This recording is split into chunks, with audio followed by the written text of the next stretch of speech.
back to Restorations. Today I got a very special project in the house. A while back I was talking with my mom about I'm looking for special projects like furniture that has seen better days and to be able to restore those and refurbish those. And without missing a beat, she said, well, why don't you come down here and get my granddaddy's chairs. Now at first I thought she was talking about my grandfather, but no, her grandfather, my great-grandfather, which makes these chairs over 100 years old. So I am very excited to see how these chairs are going to turn out. So let's take a look. All right, there we are. And you can see these chairs have seen better days. They were in my mother's shed, and so they are layered with cobwebs and dust and all that good stuff in there. But they are still in good condition. We just need to do a little structural work after we clean them up. And once we do that, and get everything tight and strong, as you can see right down there, that separation there, we need to get all that fixed. And then we're going to do is we're going to make these chairs a two-tone. Now that leather is not in no way, shape, or form able to be saved. So we're going to pull that inlay off on each one. Then we're going to do a new inlay in each of the chairs. And that inlay is going to be a different tone than the rest of the chair. So we're going to have a two-tone chair. And then we're going to see how these bad boys turn out. This is an honor and a privilege. So, y'all ready for this journey? Let's get to it.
right, now that we got the chair put back together and all the joints are nice and secure and tight, now we need to work on some other areas. And if you can see right there, we've had some termite damage on this leg, as we have also, I think, a little termite damage on that leg as well. So what we're going to do here, I could easily probably take it off and fashion a new foot, but what I'm going to do, because it seems pretty solid from some of the tests I've done, we're going to wrap that in some painter's tape, and then we're going to use epoxy, and we're going to let epoxy flow down and fill in all those cracks and crevices and everything, and wait for it to harden. And then once it hardens, then we'll smooth it down to what we need to do it. Being that we're going to paint this chair, that's going to actually blend in pretty well, and being that it's down here on the foot and pretty much kind of inside the chair, it's going to probably blend in just real good. We'll see when we get to the end result. So y'all bear with me. Here we go.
All right, now that we've got the chairs all secured, we use epoxy glue to get all the joints strong again, and then we did a good sanding to try to get off all the surface dirt, as well as the some of the top coat of stain. However, in the process of staining this, because this wood is over 100 years old, I did come to notice during the sanding process that a lot of the wood was just flaking off, that it had dried, that the fibers were not as tight as they should be, and the fact that these had experienced some termite damage, whereas you see the other chair we had to use epoxy to fill in those holes to strengthen that leg, and so that was a success. But also we had some chewing, probably from some mice, being that it was sitting in storage. So some of the areas on the wood could not be smoothed out without, really taking a lot of surface down. And we wanted to keep the shape of the legs and everything the way it's supposed to be. So instead of trying to apply a chemical to it to try to remove the remaining stain, which would probably maybe damage the wood, because that chemical has a way of softening wood, and wood that has lost some of its fibers, that may cause it to separate even more. I decided we're going to paint these chairs. So what we're going to do is, now that we've sanded everything down on both chairs and got all the shapes done, and also we had to use some putty to fill in certain areas. And now we could have got the wood putty that is of the stain, but since we decided to go ahead and paint, we just put normal wood putty on here to fill in those areas. And so now we're going to paint this. And so we decided to paint this a bison brown, because the decor where it's going into, my living room is a brown and tan mix. So we're going to paint these bison brown. We also went on ahead and cut the inlays. So these inlays will sit in these holes right here. And what we decided to do is that we're not painting these. We're going to stain these red mahogany, because I love the wood pattern, the wood grained pattern in these boards. So we're going to stain these a red mahogany. That should give it a good contrast between the dark bison brown and more of a lighter reddish brown with the red mahogany. So, y'all ready to see how this turns out? Let's get to it.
All right, these chairs look 100% better than they did when we first started.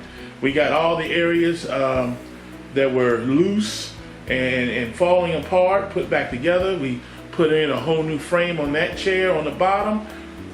We got all the areas filled in that had damage from the epoxy pour that we did to the putty fills that we did. Left some of the areas there with a little bit of, so give it a little bit of character. And I love the fact that we used a Bison brown paint, and we did this red mahogany inlay, which really sets these chairs off. So now what we're getting ready to do is give it a little polyurethane and give it a little gloss finish. And great granddaddy's chairs are gonna be ready for showtime. So let's get to it.